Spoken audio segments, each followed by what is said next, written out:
Robert Plank Show, episode 264. Accelerate your online branding with brand strategist Jena Rodriguez. All Hey right, everybody. wonderful. Wonderful. And everybody, and welcome back to the show. We're back on the Robert Plank Show. Our guest today is Jena Rodriguez from brandwithjena.com. That's Jena with one A. So Jena, how are things today?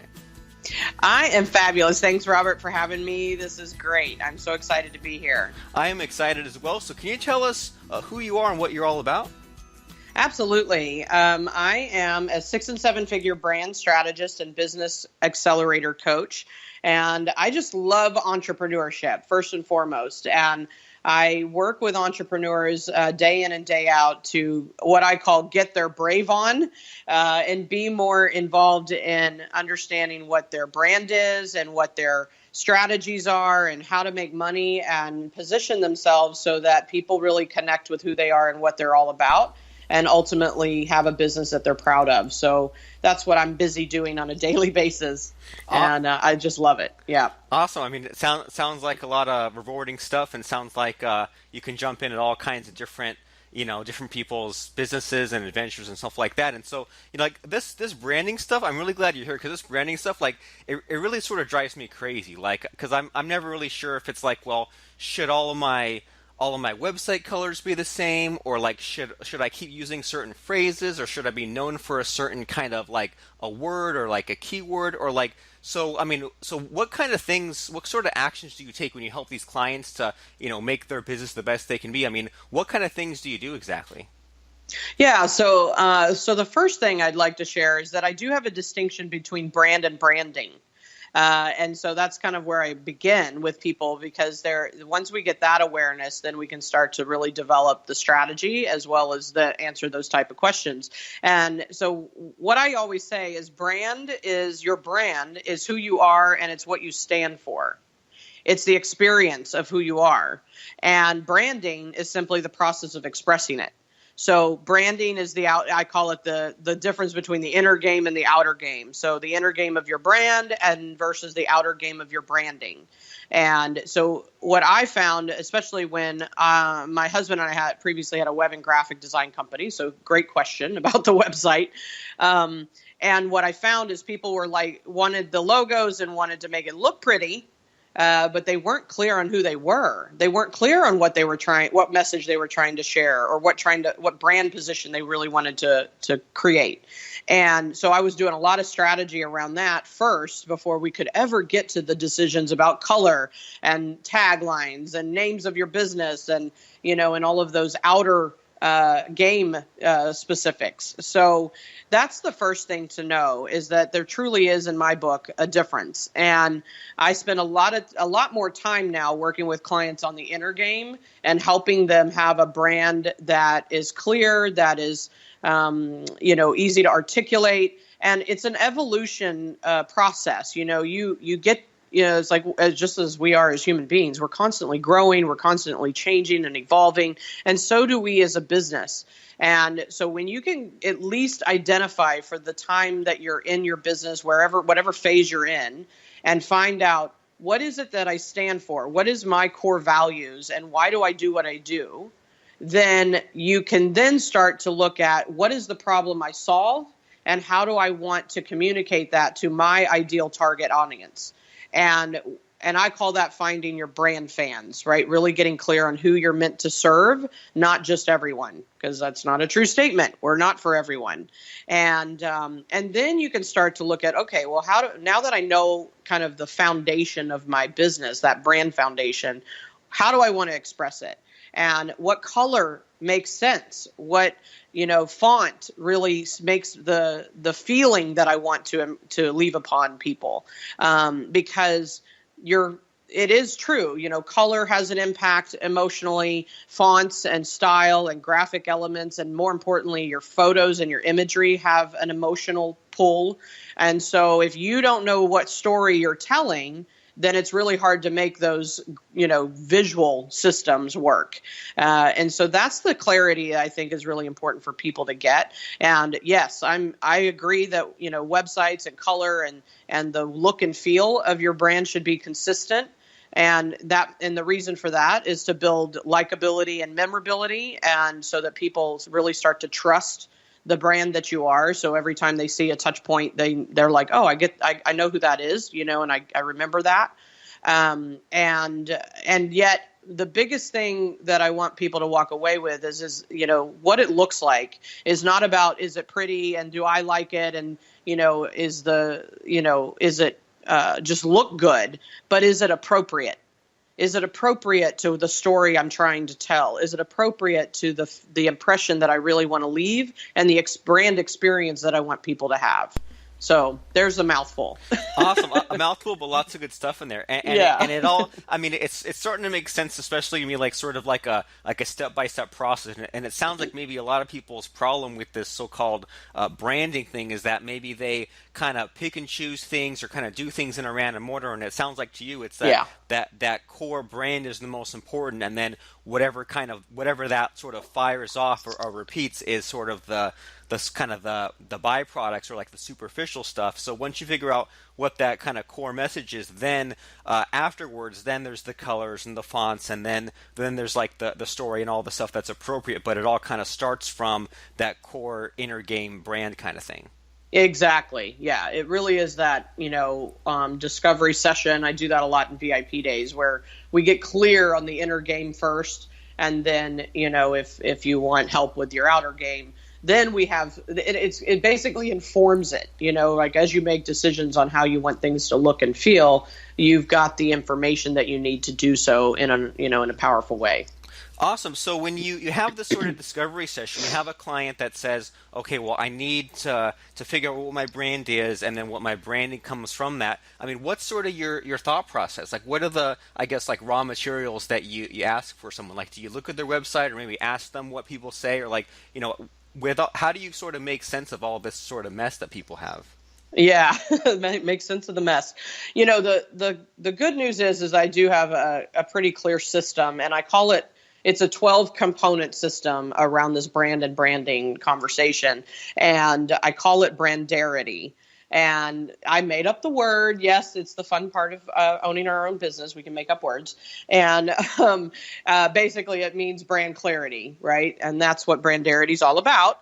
And I start with understanding what their brand stand is. I move them to a conversation around their brand fans, which is understanding that you have to have a target market, but then you have to, in my book, understand who your it factors are, your intentional target, which is that bullseye. Those are those people that you're meant to serve because they intrinsically resonate with you.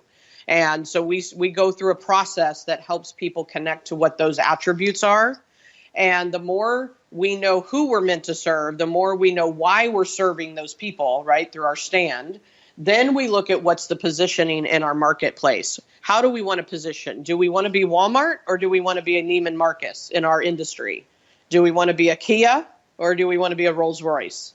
Right? Because when we make an intentional decision, and I think that's something a lot of small business owners miss, is they just don't even know that they get to choose. They think that they've got to be all things to, and make sure people can afford them. And, your sales funnel, what I call your delivery funnel, with all the different price points is not about meeting people in their affordability, but it is about dating people. It's about letting people touch and feel your material or your topics or your knowledge in different levels. However, the ultimate access to you should be positioned in a way that aligns with, that Walmart or Neiman Marcus, conversation. Walmart is not trying to be Neiman Marcus and vice versa, right? They serve two different markets, and it doesn't mean that a customer can't be both customers of both, both companies. So that's the third thing that I do. And then we start to look at your brand sound. What is the point of view that you have? What is your brand message versus your marketing message? And there's a difference, and you have to have both, in my opinion. Marketing message is something that allows people to hear you, right? They can connect quickly to how you solve a problem for them. And then brand message is how people connect and hear your point of view. And in my opinion, you've got to have both so that it helps to create the differentiators. And then, like I said, I've got 12 components total, but we move into these different components as I work with people so that you start to build your value, you start to get grounded in who you are, you start to see it differently because we're on autopilot. We're out there doing what we're doing well, and it's very natural to us to do what we do as whatever expert you are, whether you're a money coach or you sell a product that solves a problem, or you're a yoga teacher. I mean, like whatever it is that you have a talent at, we do it so naturally that it's sometimes hard to articulate.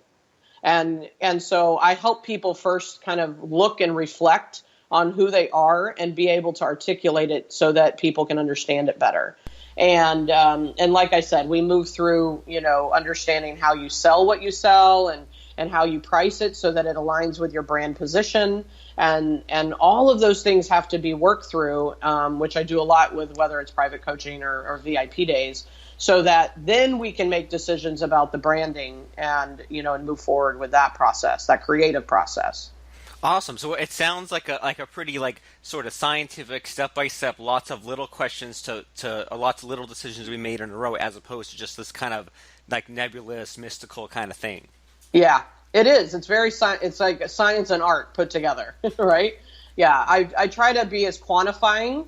I do a lot of scales, like on a scale of 1 to 10, what's your brand position, so that you can quantify something that's pretty intangible. Right. And so I do a lot of different things like that. I used to be a controller. I used to be an accountant. So I do bring in numbers and try to bring this thing together that is kind of, like you said, kind of a nebulous thing, and bring some concrete strategy to it. That's the kind of the sweet spot for me. Awesome. Well, to sort of help people to understand the concreteness of it all, can you kind of walk us through maybe one of your clients who came to you and kind of said, okay, I need help, I need your expertise, and you kind of just kind of revamp things for them? Yeah. So let me think. I've had many. So which one would be a great example? I think one of them, I'm sure Paul won't mind me sharing. He came to me. He really didn't have a name. He had, he's a web designer, and does great things with, SEO and security on your website and on online digital strategy. And he came to me. He didn't have a name. He didn't really even have a logo. He didn't know how to position himself so that people would really start to get all the things that he does. And even when I met him, I'm like, oh, okay, you do WordPress websites. Well, he's way bigger than that. He's way bigger than that. But that's the impression he was leaving with the materials and the outer game that he was illustrating. And so we spent a VIP day together, and he was so great because he's like, I don't know what you're going to do to me. I thought I just needed a name and a logo. And I said, yeah, but there's a process we have to go through in order to even get to those branding decisions. And so he trusted the process. And one of the things I do at the beginning is help people quantify where they are at the beginning. And I always ask them, on a scale of 1 to 10, how much brand shame do you have? And brand shame versus brand pride is one of the things I ask, because what it really is you feel disconnected. You feel like it's not representing you in a powerful way. That people are confused, right? So that's where we get lower on the scale, and we get a little too close to that brand shame place. And so he told me his number was a 2. And so he was feeling pretty shameful. And I'm like, okay, great. Let's get you to a 10. Because that's where, you should walk away from this day at a 10 and really know who you are and know how you're going to go, show up in the world. And so sure enough, we spent one day together, and I found out so much about his story, about his background, about his passion, about why he left a high paying job to help people in this manner. And how technically inclined he was, and yet he was also a born musician. His dad is kind of a famous classical musician, and I was like, interesting. I had no idea, right? And what was interesting is we connected those pieces of his story and who he was individually into some of his branding. Now, it doesn't always work perfectly like that. But for me, by the end of the day, I realized that who he was a digital maestro. Interesting. He harmonizes the online world for people. he speaks, he speaks human versus HTML. He's very good at breaking it down into really simple terms because HTML is quite confusing, right? It's very technical. So it took us, going through the process that I just kind of explained to get to that decision, because I don't start out the day going, I think I know what your name is, right? Or yes, your name is appropriate and we can run with it. And he really didn't have a name, so I knew that was one of our goals. So his company is digitalmaestro.com, and you can look that up. And we came up with, a color scheme that made sense. And like I said, some of those taglines that we just mentioned, and really connecting his story and who Paul is to his branding and to his story, to his messaging and things like that. And it was really powerful. And his business has grown astronomically since we did that, because he's confident. He's clear. He has a 10 on a scale of 1 to 10 on the brand shame scale. So when you elevate your perceived value of what you are and how you're showing up, other people can perceive it too. So that's a win. That was a win-win for him, for sure. And I really appreciated that project. So yeah, and he's still rocking and rolling. Awesome. Yeah, that's an amazing story. And then the sort of branding that you landed on, that Digital Maestro, like it just about sums up everything about this guy. And so, as you were sort of explaining the story, like it kind of made me think, like, is it possible for some people to get kind of too carried away with the branding, like to get like too cutesy or too out there with the stories and stuff like that? I think sometimes, there is a point where I do say that clarity is better than clever, right? So if I thought that Digital Maestro wasn't clear enough, and his tagline is online, web and online strategy, then it would be too much, or it would just be too far left field, for people to capture. So I think there is a balance, and it really is individual. Sometimes people are really that kind of personality, then it works. It really depends on who you are and how you're going to show up out there. But you can be too clever sometimes, and then it gets lost in translation. And so if I were to say anything, I'd rather people stay on the safer side of, being clear versus clever, especially if you're a startup. If you have, I was just talking to someone the other day, if you are, and I work with a lot of companies that just start from the ground up, right? They're funding their own business. They're starting it from the scratch. They're not going out there and getting venture capitalists or, $2 million in seed money and investments and things like that. If you want to create a business that it's kind of like the Google of the world, Google means nothing without the concept behind it, without the story, without the, and what they did, and what a lot of companies do that have that kind of unique name that really means nothing unless you put a story behind it or clarity around what that means and what's the definition. You got to put a lot of money into marketing and advertising to get that word out quickly.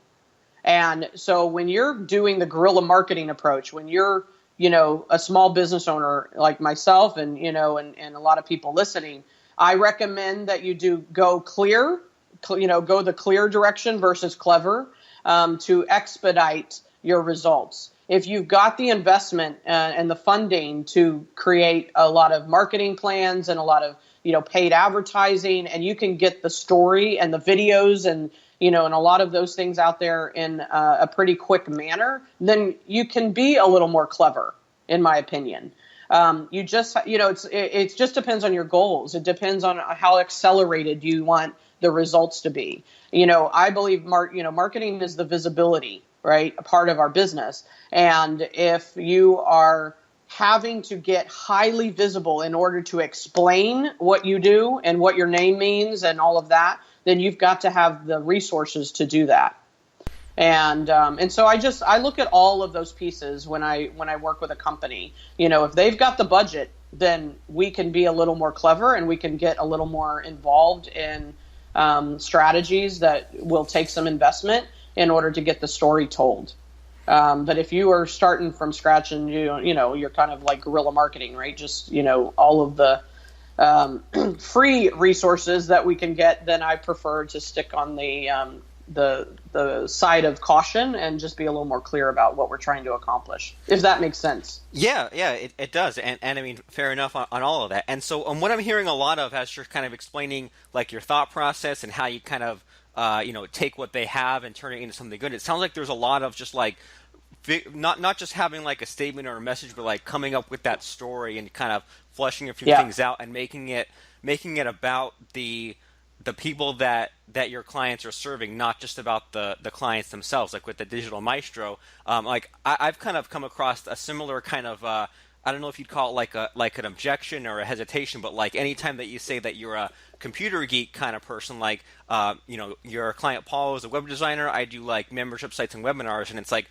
whenever I mention WordPress or something, there's a hesitation like, ooh, well, I don't want to learn to be a computer geek like you. I just want you to do the computer geek stuff for me. And so with that Right. that Digital Maestro stuff, and especially like the We Speak Human, not HTML stuff, I can kind of it kind of seems like that's a big part of it. Like not just making it about them and their story, but also about like how about the cool things they can do for their customers.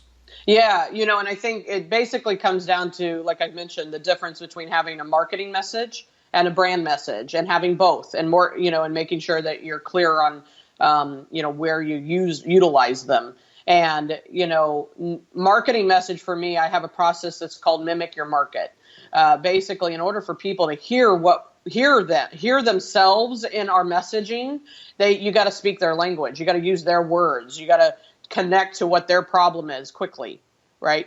What they're keeping themselves up at night about, and so sometimes that language is pretty layman and pretty simplistic. But then we have to create a brand message that helps people connect to who we are as a brand and how we differ from the next guy and what we're about personality wise. And so if we have both of those going on, then people can connect with us through our brand message because they like us and know us and trust us.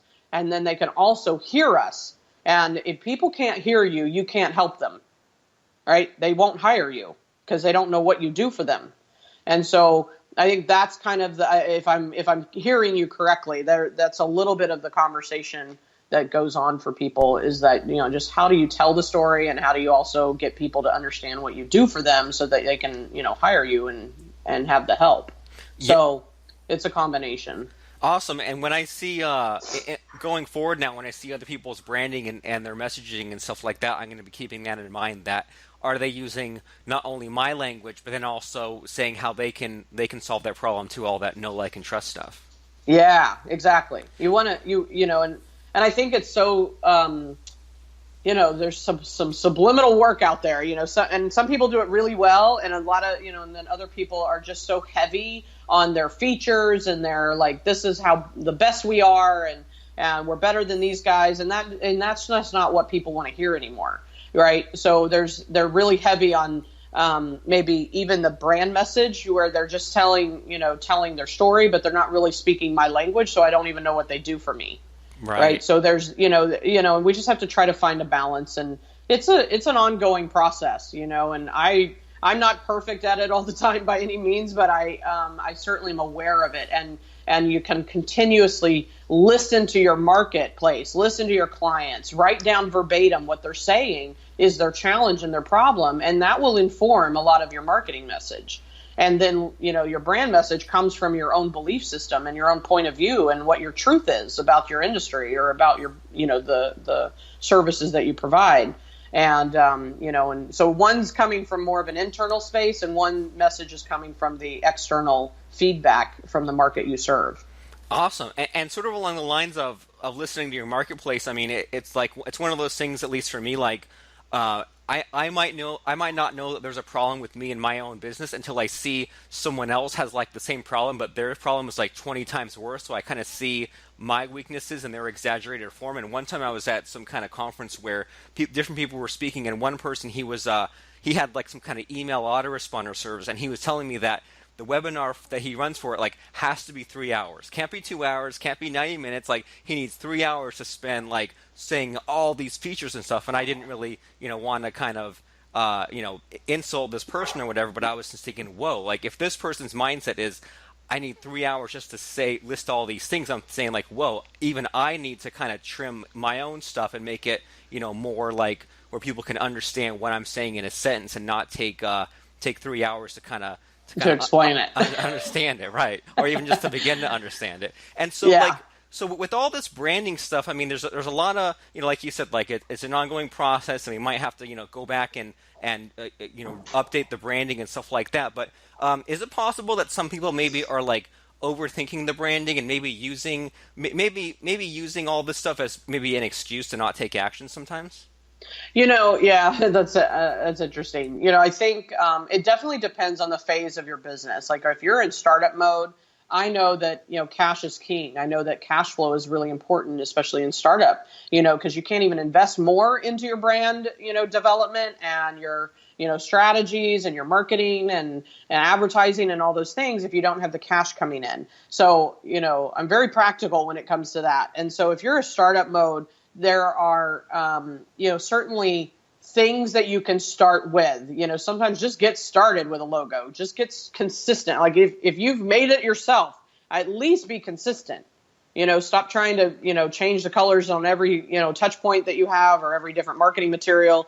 If you make one, stick with it. And then you can always get to the marketing of your business so that you can start to generate cash flow. And then we can come back and go, now that we're more informed by being in action. I think clarity comes from action, right? So when we start a business, we only know what we can hypothesize because we really haven't got the clients. And so if we can get, phase one, just get started with some basic branding, then get into action around your marketing and selling activities, get new clients, deliver your services and products, and then you can start to get informed by how are they working, what is working, what's not working, what's being understood, what's being misunderstood, and then you start to refine it. The refinement is like the name of the game. We're always refining, right? And Right. so if you're farther along in your business, probably a year or 2 years, and you've had some of that feedback, then it's a really good time to maybe invest in that rebrand and get a professional involved so that you can elevate the perception that you have and all of the marketing effort that you're doing, and people will see you in a different light. They'll understand what you're doing in a particular way.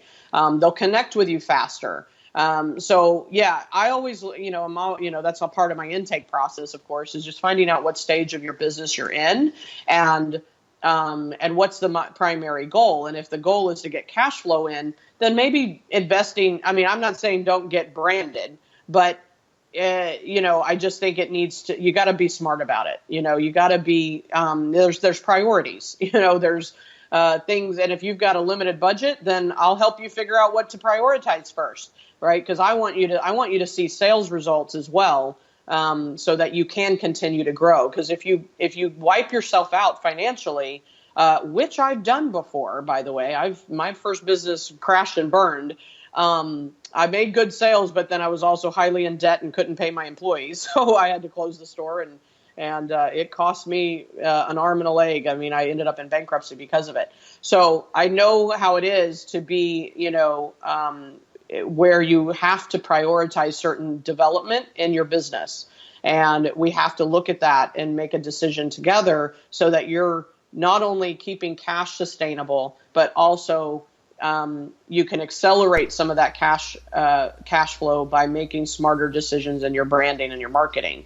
So it's a big picture decision, right? We have to look at the big picture in order to make those decisions. And of course, that's what I love helping people figure out, because it's I always say entrepreneurship's not the easy way, it's the brave way.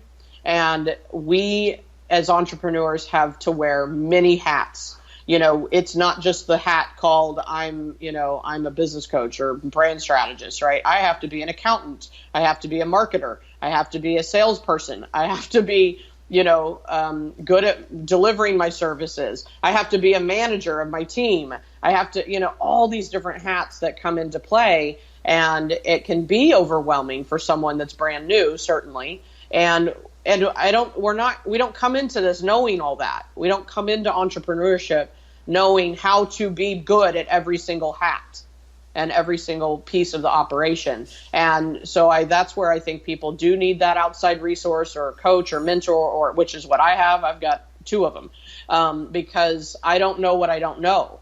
And the more I can have that support and then accelerate my results because I learn what I need to learn based on the phase of my business, then I can grow faster.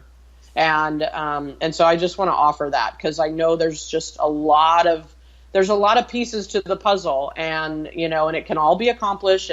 And I, when I work with clients, I try to keep them focused on where they are. And yes, have the big vision, but also go, okay, what are we going to do in the next 90 days? So that we can get to the next 90 days and have the cash to support us. So, yeah. Awesome. So pretty practical. And it's also good to know that, even if we, like you said, like even if some startups, if they're not quite ready for the branding stuff, it's not the end of the world. That's always a thing that they can come back to it later. And so when people come to you for this kind of coaching, like, do you prefer if people already have some stuff out there they've created and kind of taken a stab at it, or do you prefer to work with a clean slate, or is it either one, or like what's the situation there?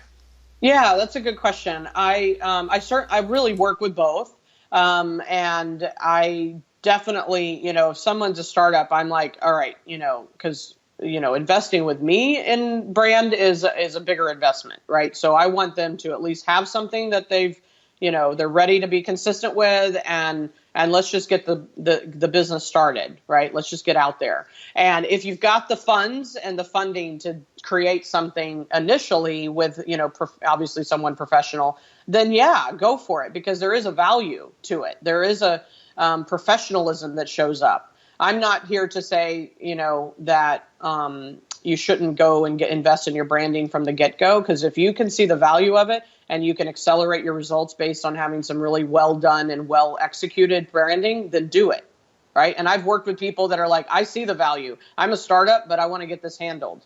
And so just know that the refinement process will probably occur throughout the growth of your business. And so there may be a point where you rebrand, or you change it slightly, or, update it. And that's the beauty of branding, right? It's editable. However, yeah, I believe that if someone is just getting started and, they really have to focus on the fastest path to cash, then start with wherever you are. Start with something consistent. Start with a logo that, preferably, just go out there online and find something that's, effective, but maybe not the most expensive. And but be willing to be consistent and professional about it. It's a hard question for me to answer sometimes, because it's not about like, yes, everybody needs absolutely, you've got to invest 100%, thousands and thousands of dollars in your branding from day one, because I don't always think that's true.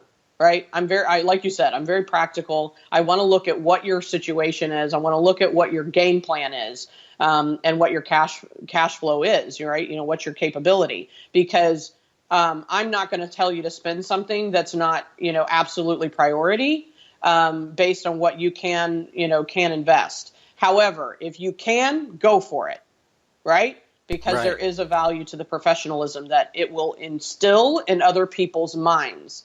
And the faster you can do that, the faster your business grows, right? So I believe branding can be an accelerator. Absolutely. So you just got to figure out what you're willing to invest in and where you are in the game of business, right? And that's, of course, partly why I'm here to help, is figure out what that game is. But I work with people at all different levels, to answer your question, for sure. Okay, cool. Great answer and great advice in general. And so, sort of along those lines, if people want to know, if they want to, contact you, if they want to hire you for coaching, if they want to check out, I don't know, like your podcast or your blog or whatever there is to check out, can you tell us what you have happening lately and what kind of websites people should be visiting to find out more about you? Yeah, for sure. So brandwithjena.com, and that's brandwithjena with one N, JENA.com, is certainly the first place to stop by. And you'll find on the homepage, you'll find some free resources.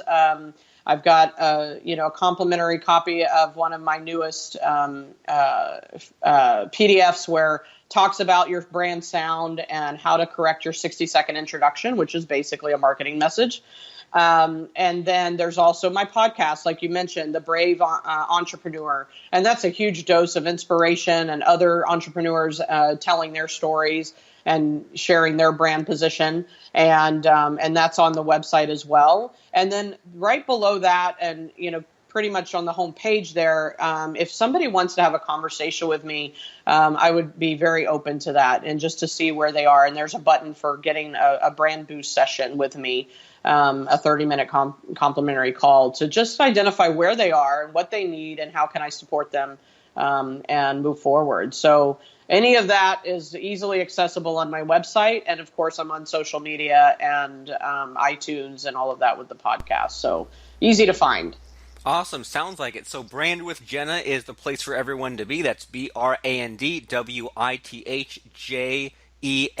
That's Jena with one A, or one N, sorry, .com. One N? Yeah. Yeah. One A and one N, right? I was still yes, factual. Correct. So brandwithjena.com. Go there now and check out those PDFs, check out the podcast, and check out that brand session that she's very generous to be giving away to people. So thanks so much, Jena, for giving us some pretty cool insights about sort of your thought process, where people are going wrong, people are going right. I really appreciate you. I appreciate your advice. So thanks for stopping by.